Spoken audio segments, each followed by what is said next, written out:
আজকে আপনারা বুঝছেন তো এখানে এরকম দোয়া করবেন ওই জন্য আইলাম। আজকে কোনো জিন্দাবাদ টিন্দাবাদ নাই, সমস্ত মিটিং করার কোনো কথা নাই, কেবল দেখা করতে আইলাম।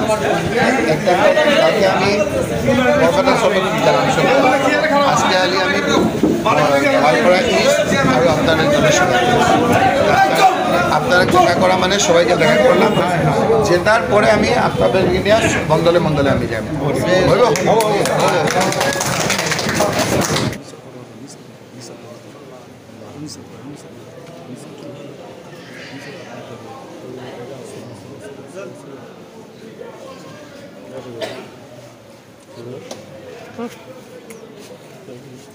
নাই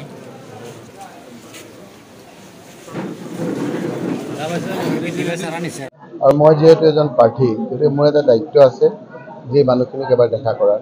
গতিকে ইয়াত ধুবুৰী লোকসভা সমষ্টিৰ 11টা সমষ্টি, 11টা সমষ্টিৰ ভিতৰত মই 8টা সমষ্টিত যোৱাবাৰ এবাৰ দেখা কৰিলোঁ আৰু 3টা সমষ্টি থাকিব। এতিয়া 2টা সমষ্টি আজি গোৱালপাৰা পূব আৰু জলেশ্বৰ, এই দুটা ঠাইত এডোখৰ ঠাইত আমি আহি এবাৰ দেখা কৰাটো মোৰ কৰ্তব্য বুলি ভাবিলোঁ। আৰু ইলেকশ্যনৰ আগত এই পীৰবাৰীৰ পৰা মোক যথেষ্ট দোৱা কৰিছে আৰু তেখেতসকলৰ সভাপতি মোৰ প্ৰস্তাৱক হৈছিল, তেওঁ মোৰ পোষ্টাৰত তেখেতৰ নাম দিবৰ কাৰণে কৈছিল। গতিকে মোৰো এটা দায়িত্ব যে তেওঁলোকক আহি পেলাই শুক্ৰিয়া আদায় কৰাৰ কাৰণে। গতিকে মই ইলেকশ্যন শেষ হোৱাৰ পিছত, সাধাৰণতে ভাৰতবৰ্ষৰ বোধহয় ইলেকশ্যন শেষ হোৱাৰ পিছত সকলোৱে ৰেষ্ট লয়, গতিকে মই এই ভিতৰুৱা অঞ্চললৈ আহি মই বিধায়ক দুজনৰ একেলগে আহি আমি যেনেকৈ ইলেকশ্যনৰ আগত পীৰবাৰীত আহি আমি পীৰসকলক দেখা কৰিছিলোঁ। এতিয়া মই তেওঁলোকক শুক্ৰিয়া আদায় কৰিবৰ কাৰণে তেওঁলোক কৈছোঁ। আনন্দিত হৈছোঁ। সাধাৰণতে ইমান দিন দেখিছোঁ ভোটৰ পিছত ইমান উৎসাহিত হৈ আহে, আহাটো কম আছে। এইবাৰৰ এইটো ভূমিকাটো বেলেগ ধৰণৰ আছে, ভাল লাগিছে।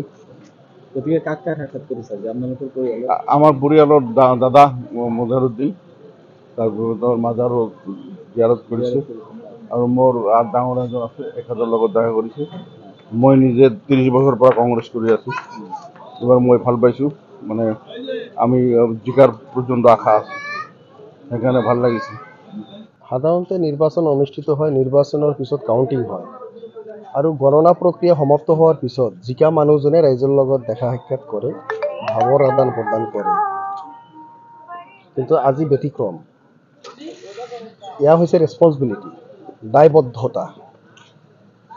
এতিয়া হৰা জিকাটো ডাঙৰ কথা নহয়, আমি ইনশাল্লাহ জিকিম, আল্লাহৰ ৰহমতত আমি জিকিম 100% নিশ্চিত। কিন্তু হ'লেও হৰা জিকা ডাঙৰ কথা নহয়। আজি প্ৰাৰ্থীজনে ৰকিবুল হুছেইন ডাঙৰীয়াই গাঁৱে ভূঞে ইমান দিন কষ্ট কৰাৰ পিছতো আজি দায়িত্ব সহকাৰে যে সাধাৰণ জনতাৰ লগত সাক্ষাৎ কৰিছে, মত বিনিময় কৰিছে, আমি ইয়াত লিডাৰশ্বিপ পাইছোঁ। ইয়াকেই কয় নেতৃত্ব। আমি ভাল পাইছোঁ, আমি স্বাগতম জনাইছোঁ আৰু আমি আশাবাদী। আমি জিকাটো নিশ্চিত আৰু জিকাৰ পিছত আমি এই বলিষ্ঠ কণ্ঠ, এই উপযুক্ত নেতা যে আমি পাইছোঁ, এখেতৰ দ্বাৰাই আমাৰ যি সমস্যা আছে এই সমস্যাৰ যি সমাধান হ'ব বুলি আমি আশাবাদী। আৰু ৰাইজে যি সঁহাৰি দিলে আমাক, আমিও দলৰ কৰ্মী হিচাপে ৰাইজৰ প্ৰতি আমি কৃতজ্ঞতা প্ৰকাশ কৰিছোঁ, ধন্যবাদ।